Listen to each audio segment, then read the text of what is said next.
Onde está a gênese do aumento do crime no Brasil? Em certa medida, quando você tem uma urbanização muito veloz, que a gente teve dos anos 50, 60, 70, 80, 90, somado à baixa capacidade que o Estado brasileiro teve em investir em infraestrutura para fornecer não só casa para as pessoas, ou, vamos dizer, capacidade de financiamento para que as pessoas comprassem suas casas, mas ausência de infraestrutura de transporte, a gente criou cidades com grandes periferias, e essas periferias totalmente desassistidas, e o crime se instala ali.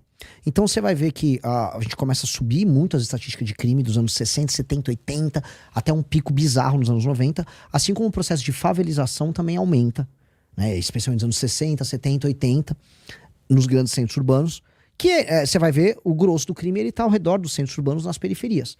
Então esse é um problema que aconteceu, que foi uma urbanização tardia e desorganizada que a gente teve, com massa de pessoas que saíram das suas cidades nos interiores do Brasil, especialmente do Nordeste, se mudando para os grandes centros e vivendo em péssimas condições. Ali se desenvolveu o crime, por diversas razões, cresceu, cada lugar uma história, mas o crime cresceu muito, e aquelas pessoas vivem mal, o IDH daquelas pessoas é ruim, não tem cobertura de esgoto, o desempenho escolar das crianças na favela é menor, você vai ter mais gravidez e adolescência nas favelas do que em lugares sem favela. Então a gente tem uma chaga social. A gente tinha que falar, pô, favela não é legal, favela é uma chaga social, é um problema social. Viver na favela não é bom, especialmente pro favelado, mas também para as pessoas que não moram na favela. Destruir o crime organizado é fazer uma leitura de que essa urbanização que não deu certo, ela gerou uma ocupação ilegítima por parte do crime desses lugares, e que o Estado brasileiro tem que reocupar.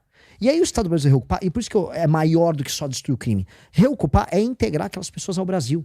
A gente tem pelo menos 30 milhões de pessoas que não estão devidamente integradas no Brasil, elas estão parcialmente integradas no Brasil. E a gente tem que integrar, o Estado tem que chegar lá. Chega lá, destruir o crime organizado, e depois, que a gente fala, primeiro é prender o matou, e depois bandeira, quartel, escola. A bandeira do Brasil tem que estar fincada nesses morros e nessas periferias.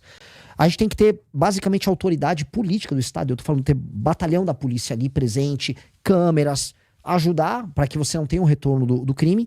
E a escola, que é você não permitir mais que aqueles jovens ingressem no crime. Vamos fazer a pessoa não viver num lugar que é tão feio e caótico que a mente daquela pessoa vai ficar feia e caótica.